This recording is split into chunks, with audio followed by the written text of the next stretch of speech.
So let's go ahead and jump into the first story, which is the BRICS summit in South Africa. Now, if you're not aware, there are multiple countries that decided to form their own alliance called BRICS. That would be Brazil, Russia, India, China, and South Africa. That's what BRICS stands for. Now, since BRICS has launched, there have been other countries that have also announced that they are interested in joining BRICS. But let's get started with this summit in South Africa. You know, it's been quite a big deal for Xi Jinping to arrive. This sends off, I guess I would say alarm. Like this sends off alarm bells, particularly to Western countries and particularly to the United States government, because it shows that there are other countries that are willing to work with China and willing to partner with China. So I want to get started with this tweet here from Richard. Richard says, Xi Jinping arrives for BRICS summit in South Africa. Welcome to the multipolar world. That's right. And this is Xi getting off the plane here.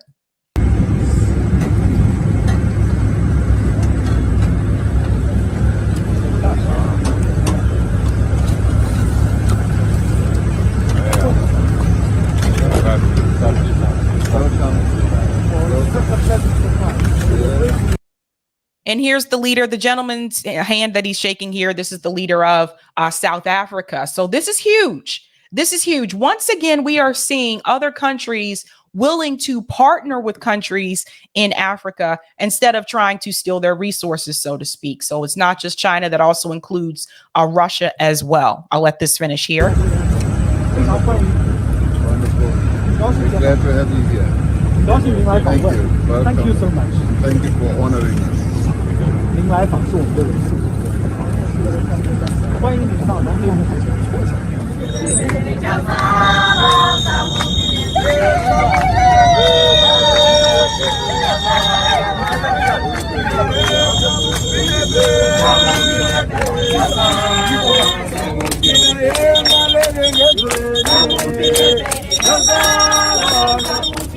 See how they break out in song and dance? Do they seem like they are afraid of Xi Jinping? No, they're welcoming him. Sometimes it's important to see how other countries view some of these leaders that the U.S. government has told us to fear.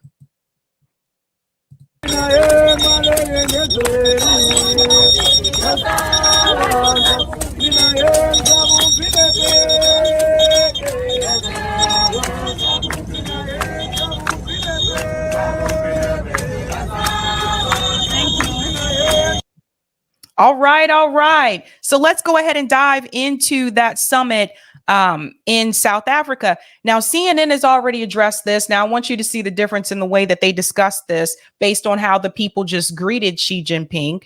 It says Chinese President Xi Jinping lands in South Africa ahead of BRICS summit. This is coming from CNN. I want you to see how they react to this. Xi Jinping in South Africa seeking to bolster Beijing's influence among developing nations. During his 3-day state visit, Xi will attend a summit with the leaders of the BRICS, emerging economies. The bloc's members account for more than 40% of the global population. CNN's Stephen Jiang live in Beijing now with more. Stephen, could Xi's trip impact the already strained U.S.-China tensions? Okay, let's pause here. I want you to pay attention to his facial expression. Look at the look on his face. The commentator here. He looks concerned. He looks worried. But I just showed you the video of the people in South Africa dancing and ready to greet him. They don't look concerned. They don't look worried. And I think this is why sometimes it's important to listen to alternative forms of media, indie media, someone that's not a part of the State Department talking point, so that you can see different perspectives from different people. Now, 40%, he said, these two together. That's significant. Let's hear what he has to say. Well, Danny, the fact is this is only Xi Jinping's second international trip after the pandemic, the first actually being back in March when he went to Moscow to see his quote-unquote dear friend Putin. So that kind of dynamic and priority really shows you where his foreign policy lies. But also the fact that this grouping, despite their vastly different political and economic models, these leaders, they are bonded over their shared desire and some would say grievances against a U.S.-led global order. So that's why they'll be talking about potentially expanding this group and relying less on the U.S. dollar, all of which, of course, could benefit China at a time when tension remains very high between Beijing and Washington, with a lot of chatter about decoupling, but also this could also benefit Xi Jinping himself as he cements his leadership role in this grouping. But let's not forget, Xi Jinping arrived in South Africa at a time when the Chinese economy is facing its strongest headwinds in decades. He's facing a myriad of problems at home. That means he's perhaps seeking new markets for Chinese exports in the emerging markets, but also he may face more constraints when it comes to what kind of projects China may be able to invest and finance across the so-called global south, especially in Africa. That's why.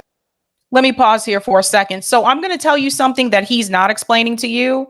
This summit was planned like over a year ago. When I first started discussing BRICS on this show, I told you, oh, by the way, there's going to be a summit in 2023, yada, yada, yada. So that was already planned. So I'm telling you this because the way that he's trying to portray the narrative is that the reason why Xi Jinping is there is because his economy is having all these problems. Problems? What problems? Compared to the United States? Compared to a country like Germany that entered a recession? Compared to the Netherlands that I just announced a couple of days ago also entered a recession? What problems? Let's continue. I'm going to go back just a little bit. Across the so-called global south, especially in Africa. That's why some experts say we are seeing this shift in strategy. They're adopting a more low-cost, high-impact strategy by bringing more African military officers to China for training, for example, but also expanding its soft power through cultural investments and propaganda. One thing they're doing, Danny, is launching a show called Classics, quoted by Xi Jinping. So I'm sure they hope that's going to be a hit in Africa. Danny? Wow. This is just... It's interesting to hear this gentleman on the right talk about propaganda, someone else doing propaganda, and he's on CNN. One of the networks that is known for spewing propaganda. So it's just really interesting the way that they talk about this. They're talking about this because they want you to be afraid. Here's the thing. If they decide to part from the US dollar, honestly, I can't be mad at them at this point. The reason why I can't be upset with them is because the United States has continued over decades to implement sanctions on countries, sometimes because of military reasons, but sometimes because of countries that they just blatantly disagree with their leadership, right? So this is why sometimes the US government will implement, wars against these countries to overthrow their leadership. They'll try to implement regime change. So sometimes the US does sanctions against other countries because of military reasons, and sometimes they do it just because they're being a troll. That's the best way I can sum that up. But if these countries move away from the US dollar, then the United States government cannot implement sanctions on them anymore. Are we supposed to be mad at those countries for making that decision? Are we supposed to expect them to just sit back and just let the US government continue to abuse them? No. At this point in time, they have every right to go their own way. The look on this guy's face says everything. And you know what they did here? I'm going to tell you something that they did. People want to talk about identity.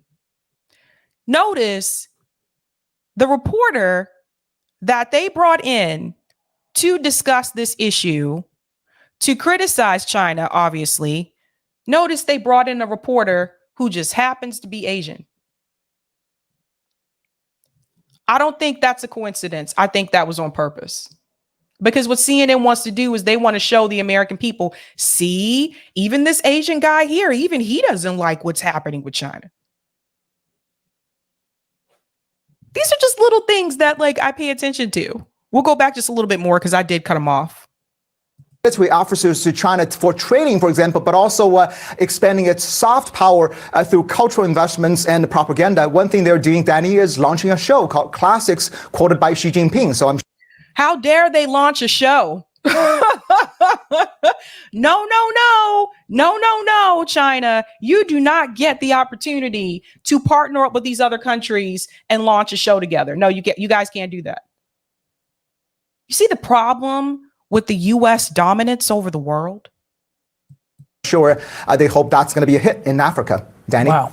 Stephen, thank you for that report. We appreciate it. Boy, I tell you, it's so obvious now, right? Like when I used to watch news like years ago, especially when I was an undergrad, I didn't notice a lot of these things, but now it's just so obvious when you watch this so much. It's so obvious what they do and how they try to play to the audience. Now, I want you to hear this clip here. This is from Vijay Prashad. Now, you guys probably remember him from the Bernie movement. He's been very vocal. He does interviews from time to time as well. He had something to say about the BRICS summit in South Africa, and he was on Democracy Now! So it says, today, a monumental BRICS summit begins in South Africa. The BRICS is an instrument to push forward their political views, which they feel are not taken seriously, particularly by the Western countries. So let's go ahead and bring in Vijay Prashad. This is the 15th BRICS summit, the first one in person since the summit in Brasilia in 2019, brings together heads of governments of these important countries. Yes, it's true. It's also the first BRICS summit since the war began in Ukraine 18 months ago. It's important to recognize one of the reasons why this particular gathering is so important. You know, two of the BRICS countries, Russia and China, are members of the Security Council. They are part of the P5, the 5 permanent members of the Security Council. It's important to point out that the 3 other members, Brazil, South Africa, and India, have long applied to be permanent members of the UN Security Council. In other words, to have a veto. There is no Latin American with a permanent seat on the Security Council. Brazil has asked for that seat. There is no African power on the Security Council with a permanent seat. South Africa has long lobbied for that position. Why is that? These are some of the questions that I want us to start thinking about. Why is it that there's no Latin American country on the Security Council? Why is it that there's no African country on the Security Council? And we're not just talking about any Latin American country. We're talking about Brazil, a country that's a part of the global South, right? A country that has been heavily exploited by Western countries. And then we're talking about South Africa, right? South Africa has a long history of apartheid. We've talked about that oftentimes on the show. But why is it that they would not have countries from the global South or from Africa to have a seat on the Security Council? Why is that? When you think about BRICS, I want you to think about this idea of a multipolar world. And that's what they're trying to accomplish. We have to get past these days of the US being the dominant power. And how about all of us come together, use our powers collectively, and create a sort of horizontal approach, a multipolar world, a world that will benefit all of our countries instead of one of us trying to be the dominant power. And that scares the life out of the US government. That scares the Biden administration. And to be honest with you, that would also scare the Trump administration as well. It doesn't matter if the president is a Republican or a Democrat. Regardless who comes into the White House from those two parties, they don't really want any other country to rise up and to have more power than the United States. That's why there is a lot of criticism towards China, and there's a lot of criticism towards Russia from the US government. Now, this is not to say that those countries are perfect. They're not. There's no such thing as a perfect country. But the US government doesn't want those countries to have significant power, period. Let's continue with Vijay. And India is the country with the world's largest population and has for 20 years asked for a place at the Security Council. These are three very important powers that we, in the context of the war in Ukraine, have tried to put themselves forward. That is Brazil with a peace plan, South Africa with a plan that has come from leaders of African countries, and India taking a role through the BRICS, but also the G20, trying to develop a peace plan. These are countries frustrated not to have a seat at the Security Council. Let's pause here for a second. Notice that he mentioned they're trying to have a peace plan. Now, that's not something that the U.S. government really wants. As much as we continue to hear Biden, Anthony Blinken, Victoria Nuland, all of these U.S. puppets continue to talk about the war in Ukraine and continue to preach to us and tell us that we need to give more aid to Ukraine. You know what you don't hear them really talking about? You don't hear them talking about any type of peace. You don't hear them talking about coming to any type of collective peace, because the reality is they want to continue to support the military industrial complex. This is more money for the MIC, and the MIC is in bed with the US government. So no, they're not going to talk about peace. They don't want any peace. They want to overthrow Vladimir Putin. They want to remove him from that seat. They want to implement regime change in Russia, and they will continue to demonize Russia as long as he's in power. Actually, even if he's not in power, they'll continue to demonize them because where they are economically, the same thing with China. But you don't hear them talk about peace. And I'm supposed to believe, as an American, that these countries here coming together on this billboard, I'm supposed to believe that they're the problem. I'm supposed to believe that we're supposed to be afraid of them and they're the bad guy and they're the ones that are talking about peace. So when did peace become such a controversial thing to discuss? And for them, the BRICS is an instrument to push forward their political views, which they feel are not taken seriously, particularly by the Western countries, whom they feel have blocked them from permanent seats on the Security Council. So, not taken seriously. Well, you know what happens sometimes when people or countries, companies, corporations, whatever, are not taken seriously? They do something to show you that they should be taken seriously. I think if you're asking about the Ukraine war itself, it's important to see the BRICS in the context of aspirations denied through the UN Security Council, also to some extent aspirations denied through the G20. During the financial crisis, when US banks went south, there was an argument made by G7 countries that if countries like India, China, Indonesia help liquefy Western banks, the G7 will be wrapped up and the G20 will take its place. That promise was also not put forward. It was not, in a sense, made real. And the G20 continues to meet, but it's still, in a sense, in the shadow of the G7. All these frustrated political ambitions of large countries like India, Brazil, and South Africa, these frustrations run through the BRICS. And that's why this summit is so important. Lula is back on the world stage, committed to make his mark, particularly on the continent of Africa, which this Brazilian president takes very seriously. And the last thing that the US government wants is for another country or countries to help countries in Africa. Imagine what would happen if all these groups came together. I want to show you more. I want to show you some of the other countries that are actually asking to join BRICS. Look at this. This is from S.L. Canton. S.L. Canton. BRICS summit in South Africa starts tomorrow.